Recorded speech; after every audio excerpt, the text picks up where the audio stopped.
Hi, Mira. Hello. Oh, oops. Here we go. Hey, can you see me? Yeah. Can you see me? Yeah, I can. You ready to go to talk about shame? Yeah, let's do that. Can you In you the can see Arab me? world, this is going to be a really interesting topic. Hi, everyone in social media land, TikTok, Instagram, YouTube. We are live on Wadeh Wednesday. And today we are going to talk about something that is very near and dear to all of our hearts, and that is shame. And how does shame show up in within our cultural context? So, for those that are joining, welcome, welcome. My name is Tiffany Totah.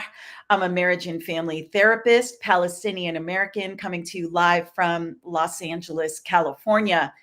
And we started Community for International Arab over a year ago to begin to have these conversations around some of the things we may struggle with within our culture. And shame is a big one. And today, my hope is that all of you who decide to join and participate to take a look at, and this could be hard, to take a look at how shame shows up in your life and where, as I'm sharing the content, um, for you to take a look at what gets triggered within you. Now, with that said, Mira, my wonderful assistant, is going to be monitoring all comments. We hold this space here very dear. Anybody that's going to come into this space with any negative energy or shaming energy, uh, we don't even think about it anymore. We just block and delete you because there's already too much negativity in our world, too much negativity in our lives, that this space is one of healing, awareness. And that's really what the most important thing is. So, with that said, Mira, anything on your end before I move into shame? No, we're good. I'm so excited for today's topic, so we can get started. I'm excited. All right, awesome. Okay. Everyone can see me okay? And Yeah, okay. I can see you great, but would you like to change the display to be just you? Oh, yeah, I guess I could do that. There we go. Yeah. Oh, there we go. Oh, yeah. Okay. Can All you right. hear me now? Yeah, I could hear you great. Yeah, awesome. Okay. Yeah. Well, thank you, Mira. Without you, Mira will be monitoring all the comments. She will be fielding them for me. So also be patient. You know, Arab, I said, إحنا ما في عنا صبر. When we don't get to your comment, استنوا شوية. We'll get to you. I promise we will. And if we don't, well, that's okay too. Okay, we'll get to you eventually. All right. Now, in Arabic, we know shame is what? Ayab. And we know that this idea of ayab plays a very powerful role in our Arab culture. And it often shapes how we behave, our choices, even our identity. And so it's both a social regulator, and that social regulation is that person or community that enforces these rules for social welfare.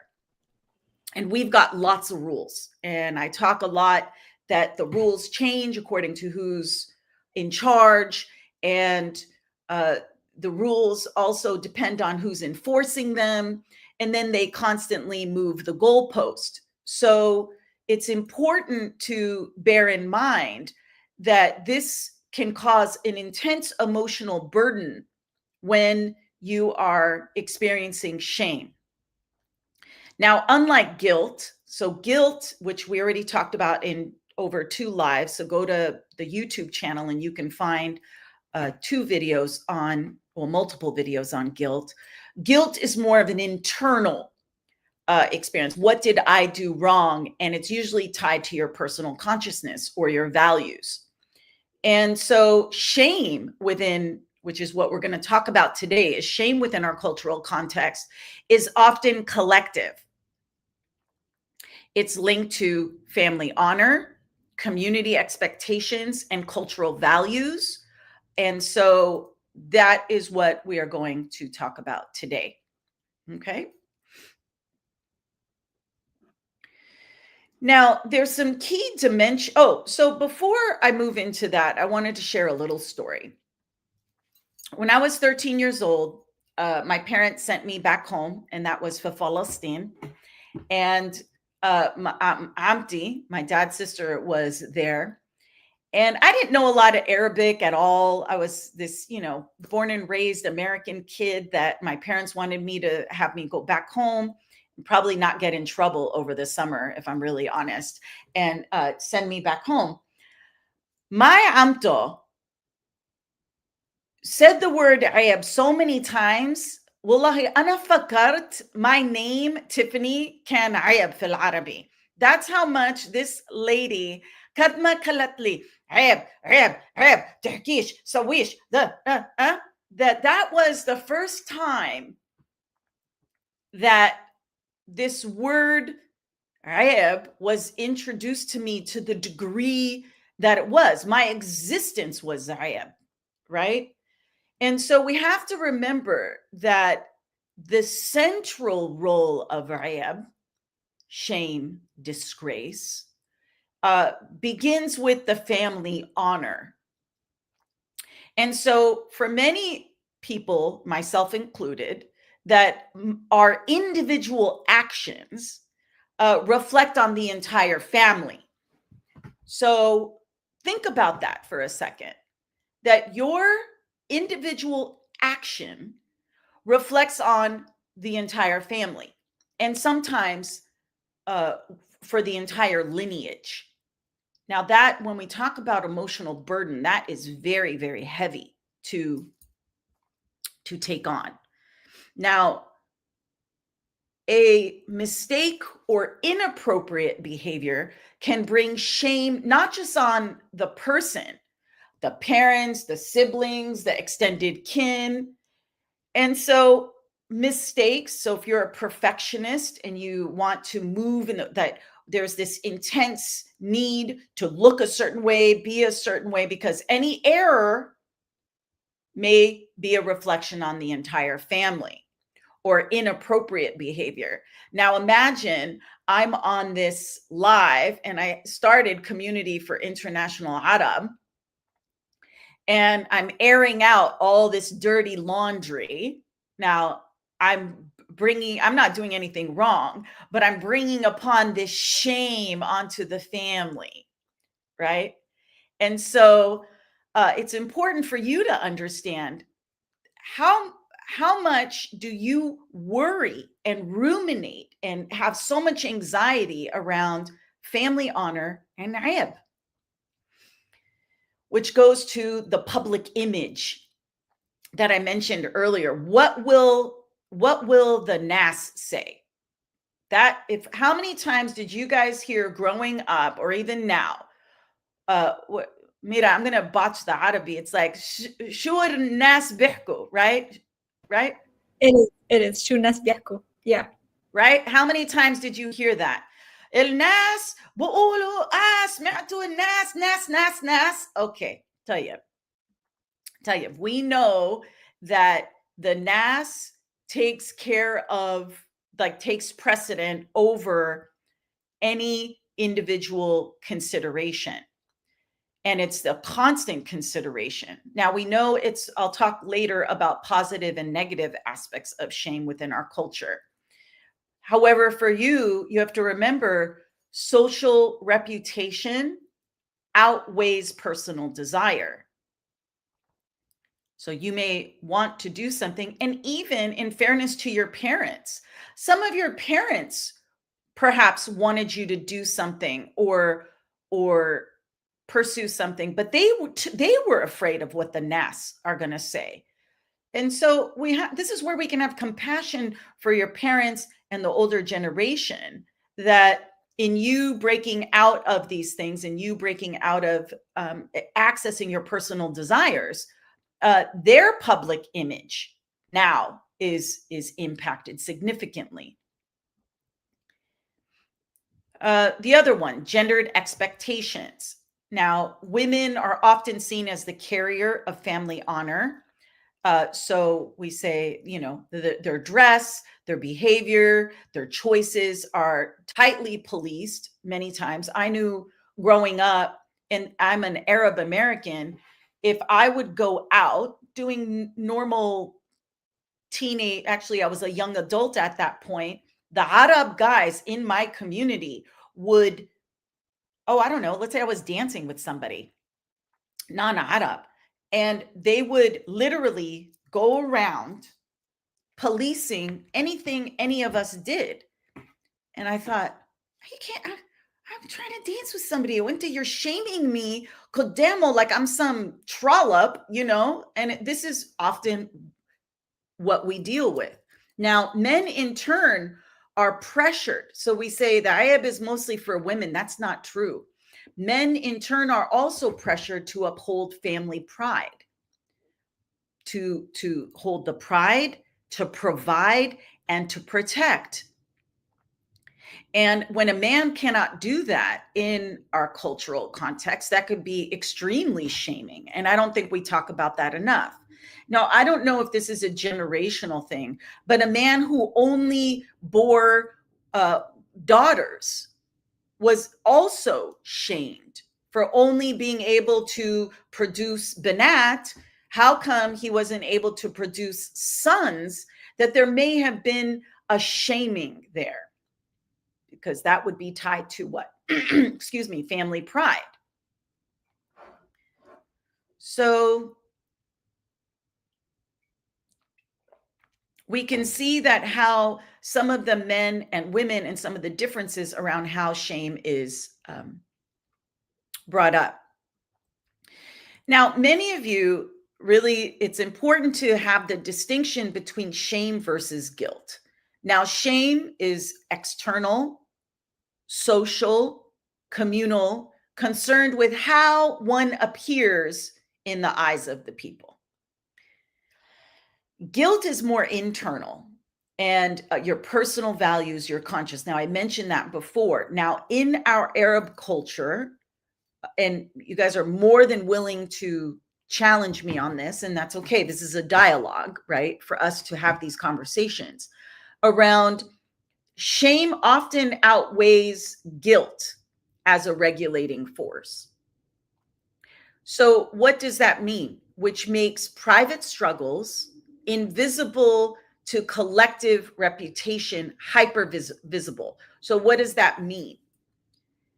Because we are so worried about what the Nas say, the family honor, how I move as a man or a woman, that you may have significant private struggles. This is where you suppress your shame, you suppress what is going on inside of you, because the collective takes precedent over you and your needs. This is important for you to remember, that our vulnerability as a culture is very challenging. We don't talk about things. We never admit we're struggling. And the more you suppress and silence your shame, the more you may exhibit emotional health issues. You suppress anxiety, you suppress your nervousness, your low mood. Guess what? It only gets worse. Okay. Now, where does shame show up? Well, how are we doing on time? Okay, before I move into where shame shows up, let's go to comments, both on Instagram, TikTok. Let's see. Mira, can you help field the comments for me? Let's see. Of course. The ones that are stored are the questions, and the other ones are just nice comments that I would like you to see. But the question was from Nova. She was on TikTok. She asked, can you talk about gender dysphoria, please, and how you expect yourself? Okay, Nova, thank you so much for that question. Gender dysphoria is a huge topic that I definitely want to address, but that's a whole other live that really needs a lot more space in the context of this shame workshop. But yes, we will definitely make a note of it. And I do have some information. But for this context, I really want to give that space instead of rushing through it. Let's see. Hey, Kalawati Beauty, I think you're on. It's always good to see you. Girls bring shame if they breathe incorrectly, but boys get away with murder. Well, I'm not going to dispute that. We were laughing. How come it's always the Banat that get the shame? Again, I think boys do get shamed, just perhaps maybe more subtly, and maybe not as many things, right? But yes, the Banat, yes, we can be breathing and ayab, like my amto. Kul ishi ayab. Everything was ayab. Let's see, Ali Hassan. Let's see. Really, I appreciate your efforts to delight us. Well, thank you, Ali. I appreciate that. And I appreciate being here doing this because we are living with too much shame. When I see the younger generation, and that's where actually there was a young Egyptian girl that I had met. She actually sold my daughter her car. And we were chatting. I said, "Oh, inti bint Arabiya." And we just started talking. And I realized that not much has changed around generational shame. And it was that conversation with her that I thought, how much are we failing? Me, the elders, are failing the younger generation, that they're experiencing the same shame as my great grandmother. And how can we break these cycles and shift that? So yes, my efforts are to ensure that we can have more grace for one another, have more grace for yourself, and move through some of this shame. All right. Any other comments, Mira? Anything I need to be aware of before we move on? No, if anyone have any questions, we're waiting for people to ask something now, because then we're gonna get back to our content. Yeah. Anybody have any questions around shame? Where does shame show up? Maybe you guys can help me, and I'm going to answer it, but I want to hear from you guys. Where does shame show up for you in your life, or even in the greater community? Where do you see shame showing up?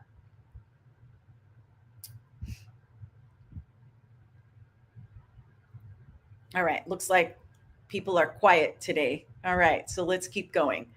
So typically where shame shows up within our cultural context is, let's see, Lumi, when you meet other community members. Yes. Khalud, when I need to be independent, huge one. Yes, we will definitely talk about that. Mira Hada wrote something fil Arabi. I have no idea what they're saying. They just said, I can't write in English, but I would like to say that we really need to get rid of the shame in our culture. So thank you. Yes, I appreciate that. Yeah, we're trying. So, but each and every one of us needs to take accountability and responsibility for moving through our shame in order for us to, so we're not shaming other people. That's usually what happens.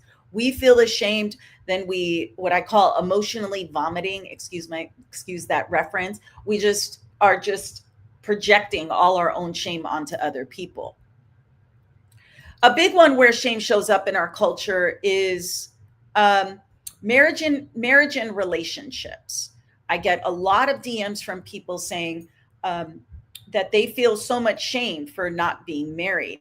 So you may get shame for choosing a partner outside of cultural and religious or class expectations can be shaming. I don't think we talk enough about the class expectations, which I'll address in a little bit. In marriage, so a classic example would be a woman delaying marriage, and that's your right, and that's what you want to do. You may be told, Ayab, people will think something is wrong with you.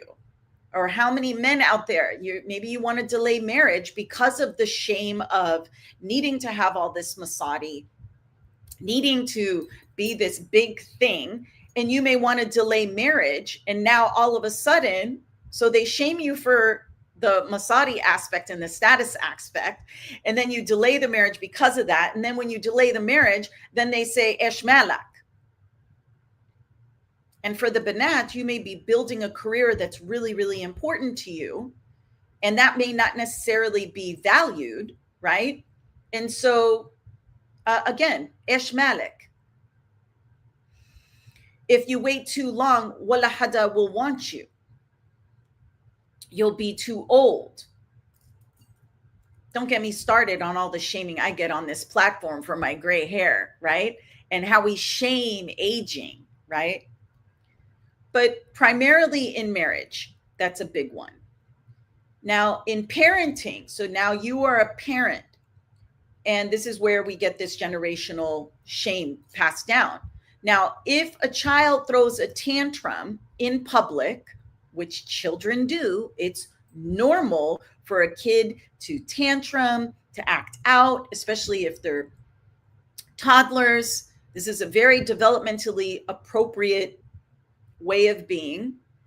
And what do we do as a community? We shame that child. Stop, Reb, everyone is watching us. What are you doing? And in some cases, that child may be hit, physically hit, or severely punished. So what does that child experience? Now that child is, I am bad. They internalize it as, I am bad, when nothing is wrong with you or the child. Now you're a parent, you're getting shamed from ukhtik, your cousin. Oh, look at shufu ibnik, or shuf, oh, bintik, oh, hitahek. We're great at petty, right? And so here you are already overwhelmed with managing a child that may have emotional dysreg, having big feelings, and we can't have big feelings. And then you start to internalize their shame. And then now you're shaming your child versus setting a boundary with that aunt or cousin. This is normal. This is what kids do. Totally rohek, right? I mean, that's a little rude, but you know what I mean. Take it easy. The kid is having a moment. So in parenting, if you are a parent that wants to raise your children with consciousness and to shift that, you make sure you protect your child. A tantrum is developmentally appropriate. Or if your teenager is having a big feeling, what are they responding to in the community? But because we're worried about what the NAS are going to say, you're going to harm your child and shame your child versus addressing the greater community. A divorced woman, how many, or even men, I've seen this show up with some of my cousins that are divorced, that are men. The divorced woman may face whispers, because, you know, the auntie's in the corner, the wishing of, hey, talakat, disgrace, regardless of her reasons for divorce. And it could have been protecting her children from an abusive relationship, or a man that was struggling with an addiction that didn't want to get help, or a gambler, or, we don't want to, addictions are later on the road. We don't want to talk about why some people divorce. And yet we're going to shame the woman for the divorce. Ashan, ayab aleha. What is she doing? All right. Another one, which we know is a big one, is career choices. Pursuing creative or non-traditional paths can bring criticism. Now, here's what I thought was so interesting when I was writing this. Anything outside of Dr. Mohammed Mohandes, right? Did I say that right, Mira? Mohandes? Yes, you did. Tell you, those three things, anything outside of those three things is non-traditional. Now, think about that for a second. You know how narrow that career choice is? So anything outside of that may be considered shameful. So you want to be a plumber, an electrician, a mechanic, an entrepreneur, a teacher. I don't know. You want to do these different things that somehow you may, how is that going to look to the NAS? Now all of us, so, but that's a very narrow range. Maybe you're not, maybe you don't like medicine, or you're not engineering mind. You're more creative. Now, anybody that's in the creative arts, I'm a huge supporter of that. Is that any creative pursuit is going to be seen as a waste of time. So at home, if you're a young adult and you want to study art instead of medicine, you may hear, "Hey, you'll embarrass us in front of the family. How can you waste your intelligence?" Okay. How many of you have heard that? You wanted to pursue some. I know I wanted to be a teacher. I was shamed. If you guys can believe this, I was shamed. One of the most noble professions in the world. I was shamed for wanting to be a teacher. I just saw a quick comment. TikTok Muhammad says waitress. Oh, yes. I remember my grandfather. Thank you for bringing that up, because it evoked some shame response in me.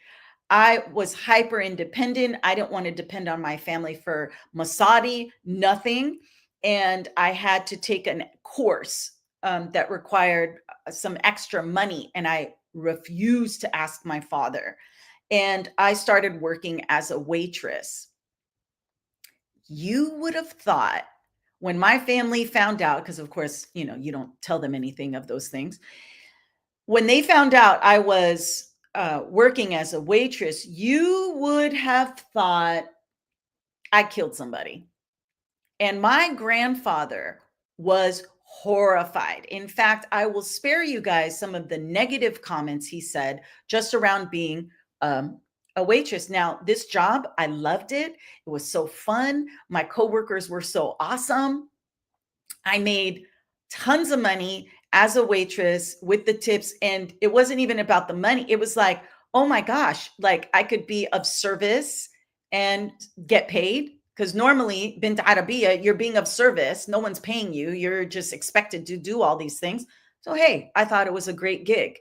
But my family shamed me to the point where, of course, I didn't leave that job until I got my other job. But it was like you thought I was prostituting myself by the way they were talking, which, again, I don't judge sex workers either. That's part of their life. I know. Did I trigger the comments? Did people lose their minds with me saying that? But this is where, which I don't care. There's no shame in that. But we're going to shame people because we don't know what their circumstances are. Another one where it shows up is mental health. And I see this a lot. Struggling openly with depression, anxiety. Some of you may have decided to pursue therapy or may be seen as shameful or weak. You're weak. You didn't pray enough. You didn't ask God to heal you. You're not being a good Muslim or Christian or put whatever religion. It doesn't matter, because they all shame you in the same way. And so why do we do that? Look, we live in a world right now that is profoundly depressing, a lot of anxiety. And for many of you in your 20s, you've only known a world of war, a world of chaos externally. And now you move into what happens in your community, what happens in your families, and then internally, and you wonder why you're depressed. And yet we're shaming people now for feeling anxious or depressed when this is a very normal thing to be feeling in a world that is exhibiting all this not so great stuff. We're in an unwell world right now. So I'm just going to encourage you, do not silence your shame around that. I always tell my clients, just being human is depressing. Now, can we move? How do we create a life for you so that no matter what's going on externally, that you're not internalizing all that sadness? Can we stop shaming ourselves for feeling these emotional feelings? Now, when we talk about mental health, right? Someone expressing, mama, baba, I'm depressed. Ayeb, don't talk like that. People will think we failed you as a family. Don't get me started. Emotionally, they probably did. Now, it's not to shame them, but it's to say, if you're struggling with your mental health, there are reasons for that. And they're not always you. So, can you stop gaslighting yourself and shaming yourself for these things? Your mental, emotional health is important. Yet, our families will gaslight us into thinking, feeling certain things, which are very normal, they'll consider it not normal. Now, this is another big one, body and sexuality. Now, discussions around sex, modesty, la, la, la. Do you hear all the aunties in the peanut gallery in the behind you? Or body image are likely linked to notions of shame. Let me repeat that. Discussions around sex, modesty, or body image are deeply linked to notions of shame. And so for many women, our relationships to our body can be steeped in shame. And where does it show up? How does it show up? If you enjoy sex, it's okay to enjoy sex. That's your right as a human being. Yet, even if it's with your partner or your husband, there's some shame around that. Modesty. I have a quick story. My auntie from back home. I remember being 13 years old, wearing this cute top that my mom bought me for my little vacation back home. And I was so happy with it. And I'm 13 years old. You're just developing who you are in your pre-adolescence, your relationship to your body. And it had a little thing in the back where my back showed, a little tiny opening. And my aunt started going off on me. ليش انت بتلبسي هيك؟ كيف انت هيك؟ And she starts screaming. And as a kid, 13 years old, now I want you to think about your own life and how you were shamed. I was 13. مبسوطة على حالي. For the first time, I'm like, oh, look at my cute little shirt. And you have an adult, an elder, coming at you with so much intensity, and you're confused and you're wondering, what did I do wrong? Guilt. What did I do wrong? I didn't do anything wrong. I was just wearing a cute shirt that had a little cutout in the back. And she shamed me to the point that I internalized that as I am bad. I am shameful for wearing something that I enjoyed. Now, imagine you take a look at your life in what that messaging did. لسه لهالكيت لما أنا بلبس هيك I go yee عيب. Even لهالكيت I'm in this live. I said, oh my God, is my shirt, is this too much? Because those messages stay with you. And how do you let go of that and let that go for you so that you can own it? And that's really hard because you may constantly be shamed in your family for that. Relatives commenting, they love el haki, you've gained weight, عيب, take care of yourself, when they have no idea why you've gained weight. You may be a young girl. We were so thin growing up. They told us we were fat. And then we look at pictures as adults and we go, how can they have called this young girl fat when her body weight was totally normal?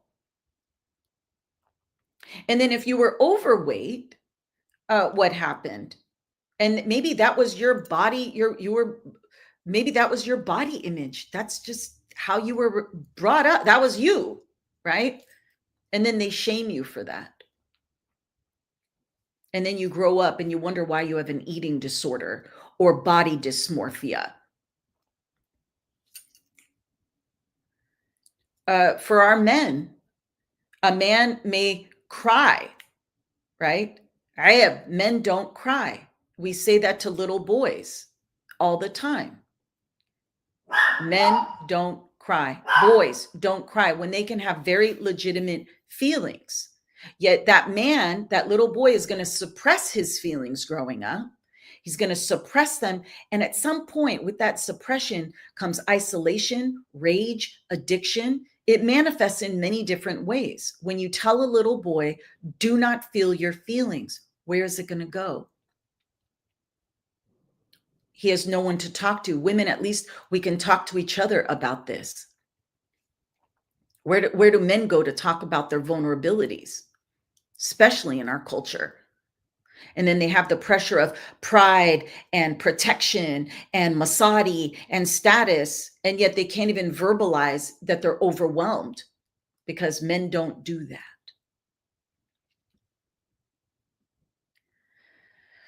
All right. Before I move on, Mira, how are we doing on the comments? How are we doing? Yeah, we have a few comments here. Would you like me to read them, or can you see them? Yeah, I'm going to drink some water. If you can, Habibti, that'd be helpful. Thank you. Yeah, of course. So Kalawati Beauty said, it's the little things that are ayib, but men taking second and third wives, toxic behaviors, neglecting their family responsibilities isn't ayib. Yeah, I have a whole video on, thank you. Yes, we're looking at the wrong ayib. I have a whole video on that. Yeah. Yeah, that's why I highlighted his comment. I love it. Kalawati Beauty. Yeah. I said, we're looking at the wrong ayib. That's these things when you're not honoring your family and you're harming your children. That's shameful. That's disgraceful. Yet you're going to look at the binit that has a little cutout heck. Hey, ayib. And you're not going to look at that. I'll tell you. This is what we're trying to change in our culture. Can we try and change that? Is that not reasonable to try and change?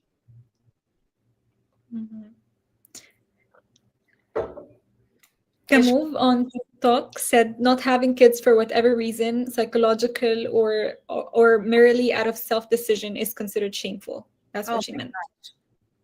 What was it? Kamov? Yeah. Oh my gosh, the shaming we do. You know how painful it is when a couple struggles with having a child, and maybe they very much want to have children, and yet they're shamed for not having children right away, and that's extremely painful. But going to the Kamov's not having children, you may not want to have kids. Ukhti did not want to have children. That was not, she expresses that she's very content with her life. And we didn't shame her as a family. I get it. I have a child and I get it. Anybody who decides that they don't want to have children, because that's your choice. Not all women are maternal. Not all individuals, and they'll say, oh, but you'll regret it. You'll regret not having kids. You're not guaranteed your kids are going to be around you. Okay. Oh, they need to have a sibling. You're not guaranteed to like your siblings either. So anybody that wants to make a choice, yes, physiologically, or just because that's not in alignment with them and their soul, there's no shame in that. Yet we, because we preserve family honor and legacy, and we push marriage, we push children when some people, they don't even have a remote interest in any of that. Then we have, I'm not sure if I pronounce it correctly. I think it's Pisces on TikTok. She said, or he said, I'm suffering the last 3 years with depression and anxiety. Yeah. Well, the only thing I can say to that is you may want to take a look at what are the external factors that may be driving the anxiety and depression. What are the internal and external factors? And then what are the internal factors that may be having what's at the crux of this suffering? And a lot of that may be shame. You may be living a life that's not in alignment with you. And that's going to cause a lot of distress for you. And try not to shame yourself for suffering from anxiety. Okay. All right, let's see. Oh my gosh, time goes by so fast. All right, let's go to, because I'm going to really highlight shame in Middle Eastern culture. It can be protective versus harmful. Okay. All right. Protective versus harmful. So we have a lot of beautiful things in our culture. The positive side, the protective side, preserves family honor and dignity. This is one of the beautiful things of our culture. It discourages behavior that could damage reputation and trust. An example would be that young man who goes out and parties and he's getting drunk. For those that drink, he goes out and just gets drunk. Now, this concept of aib, he may not go overboard in his drinking because there is in the back of his mind, if I go too far, I don't want to bring shame upon my family. Now, in that way, it's protective. In that way, it's creating an internal mechanism on perhaps not going too far. And I know growing up, we had that. We would do like not so good things, but we never carried it too far because we were afraid of how our parents would respond. In many ways, that was quite healthy for us and kept us probably out of a lot of trouble. Now, where it's harmful and negative is it suppresses individuality. So we take it to a point where people feel forced to hide their authentic desires, their career choices, their partner choices, their lifestyle. And this is where this has significant implications on our young adult, our youth, because they have to lie about who they are. And that lying, going back to, I think, Pisces, where there's suffering and depression and anxiety, because you're constantly having to stuff down who you are. And that's exhausting. Now, the other one I mentioned earlier around encourages respect for elders and authority. Now, I've always loved that about our culture, that we can look to our elders and honor them and respect authority. It strengthens intergenerational bonds, which is very healthy for children. I grew up with Siti, my great grandmother, my grandmother, my great aunts, my great uncles, this extended community, which there's a richness to that. Well, now let's go to the negative side. Because we have this, we must respect our elders. Well, it blocks open dialogue. So you have children may not feel safe to question or express their needs because don't talk back. You may be a child just asking a clarifying question because you're curious, and the elders will shame you to say, "Tehkish, tehkush, uskutu," when it may be important for you to have that data, yet they will suppress it and shut it down. If you speak up over to the elder, if you're the feisty one, and an elder harms you, or an older cousin harms you, or abuses you, you may not feel safe to open it up because of this respect to the elder. But if the elder is harmful, and we don't want to talk about sexual abuse, but you mean to tell me that as a culture, this is the aib. We're okay with suppressing that child saying, this man hurt me, out of respect for elders. These are some of the things where it becomes very toxic in our culture, where children, it's important for them to feel safe and to question and express their needs. Because growing up, what happens?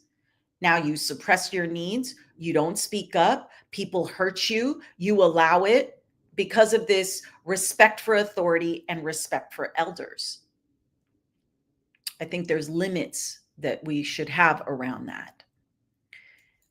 We talk about safeguard for women's safety. So I know we make like Kelawati Beauty. I think you were talking about like Banat and the hyperfixation on Banat. Well, we have to remember historically, these restrictions were to protect women in unsafe environments. I think we forget, sorry, there's something in my eye. I think we forget historically the protection of women because of what they're faced, that these are where some of these things come from. Yet we've taken it to a point where it moves from protection and safety to restricting women's freedom. And that could be control of choices in education, movement, relationships, what she does. This is كل إشي عيب. البنت عيب. I think that's where, when we're looking at the spectrum, we move too far this side of the pendulum. But the younger generation is moving us back. They're saying we need to shift that. Okay, modesty and humility is very nice in our culture. You know, we discourage arrogance and bragging and wastefulness, right? These are things that are wonderful in our culture, right? We're very humble people in a lot of ways. We don't, you know, this hamil jmila, or to say, oh, look what I did. In our culture, it's like, no, you don't want to be that person. And there's a place for that. Yet where it becomes unhealthy is when we avoid healthy confrontation. And so we bury family problems until they explode, right? We don't tell people how we're feeling. We silence our needs, or maybe somebody does something, or you know, an uncle's doing nefarious things with ard back home, and nobody says anything. Ashan, you know, we want to avoid conflict and keep the peace, yet it leads to deep resentment and hidden dysfunction.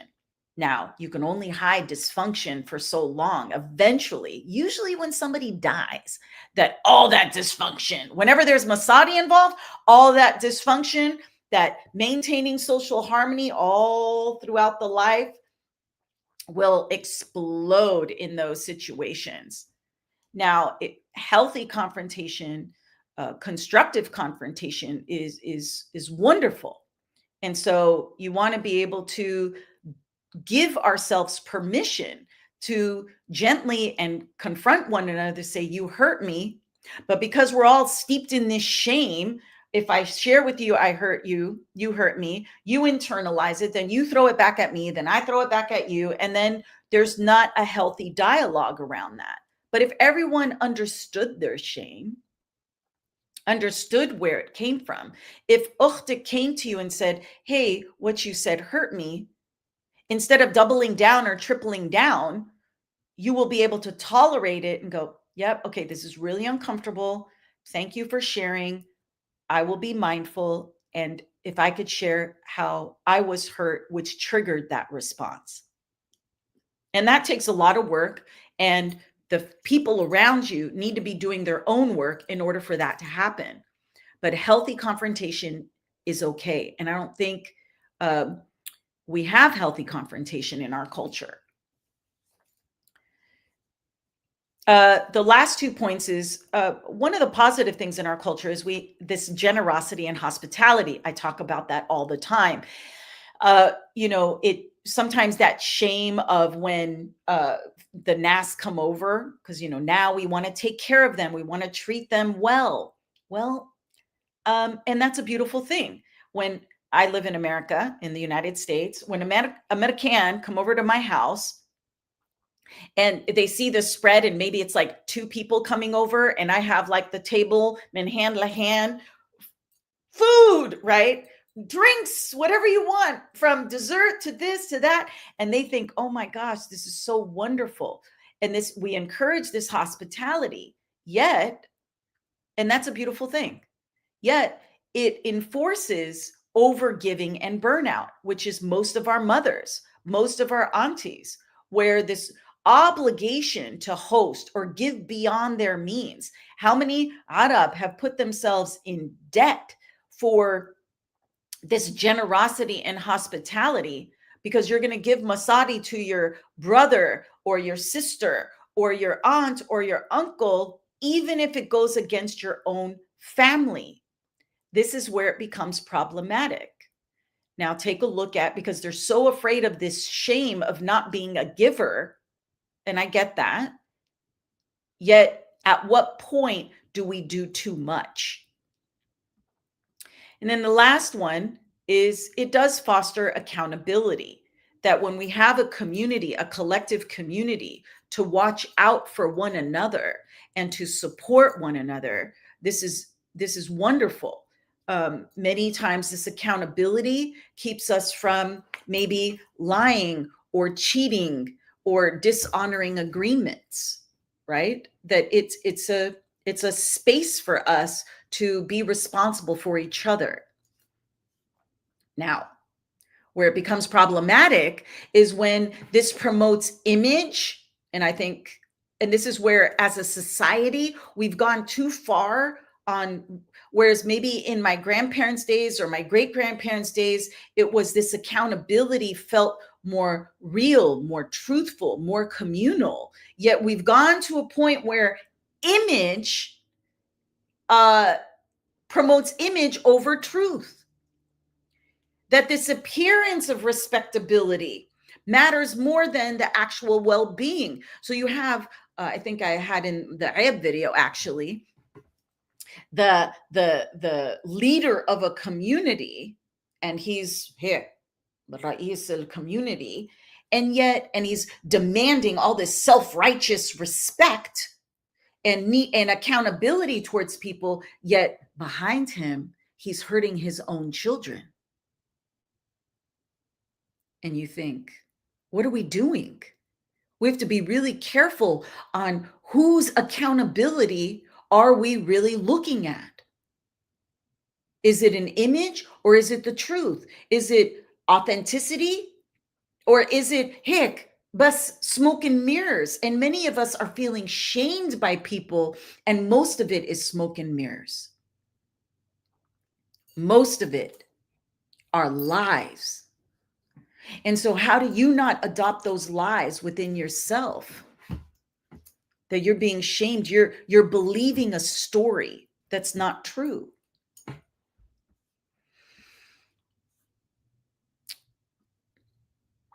Which leads to the next one, challenges and consequences of Arab shame is, again, it begins to suppressing this authenticity within us. Many in the Double Lives video, I think, went very well, because so many of us can understand that this fear of shaming, we're so afraid of all these things I talked about, it may lead to hiding parts of ourselves, desires, struggles, mistakes you may not admit. You're so afraid of making a mistake, or you made a mistake and you're in so much shame and you're ruminating, going on and on, thinking, oh, how could I do that? Or every time you go out to be with your partner that you love, and they may be from a different religion or a different culture or a different gender, and you are every time, and you're like, I love this life for myself, but I need to hide it. And every time you go back into your family's house, you're going to feel shame.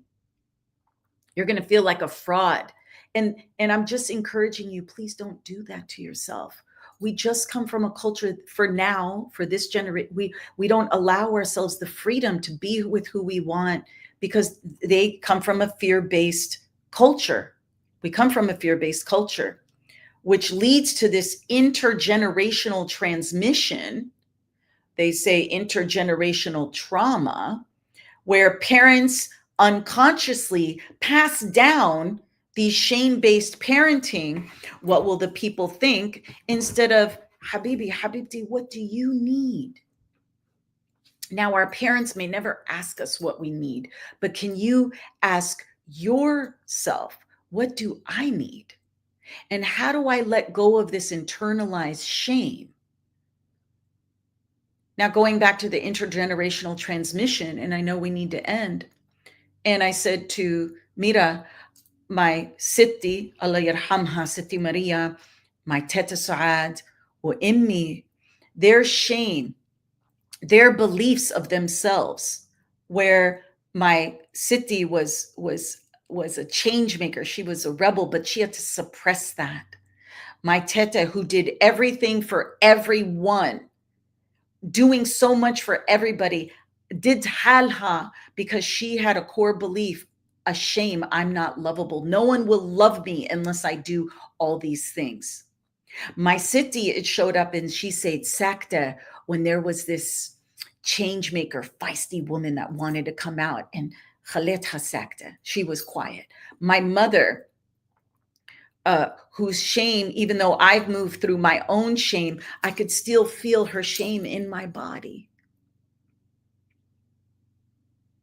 And I can't heal that for her. I cannot heal that for her, and yet I could feel it. And you may feel that with your parents too, that you carry their shame. And how do you release it? And you release that. How do you release that not only for yourself, the burden of carrying that and your own internalized shame? Because the more this shame is externalized and they keep telling you, you're wrong, you're bad, you're this, you're that, you start to become that internal self-critic. It starts to be your voice when it's not. And that leads to cycles of low self-worth and your inability to move forward and do things. And you wonder why you're stuck. You wonder why you feel depressed. Because we're in a culture that constantly, heck, ala folk rasna, this shame. And then you witness your mother's pain, your father's failures, your great-grandparents' lineage. And then you're wondering why everyone is in a fetal position in the corner of a room functioning. So I'm going to end with this. What areas of my life feel most controlled by the fear of shame? What would I choose differently if I wasn't worried about Hayab?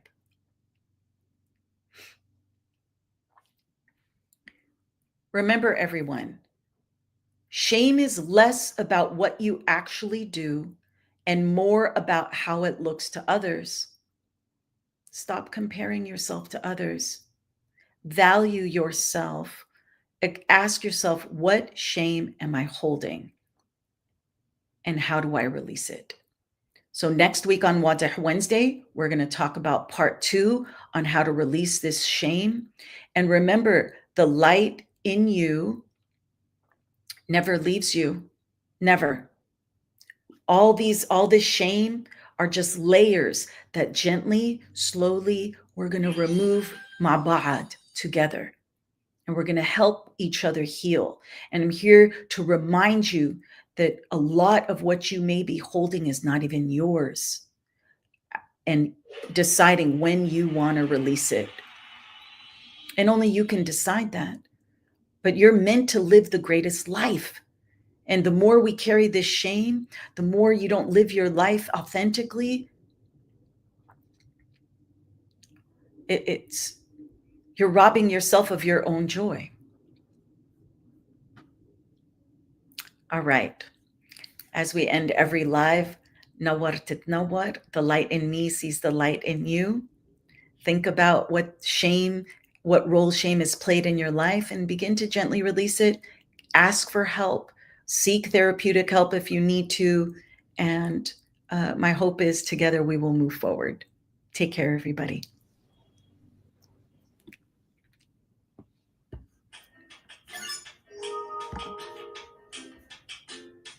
All right. Take care, everybody.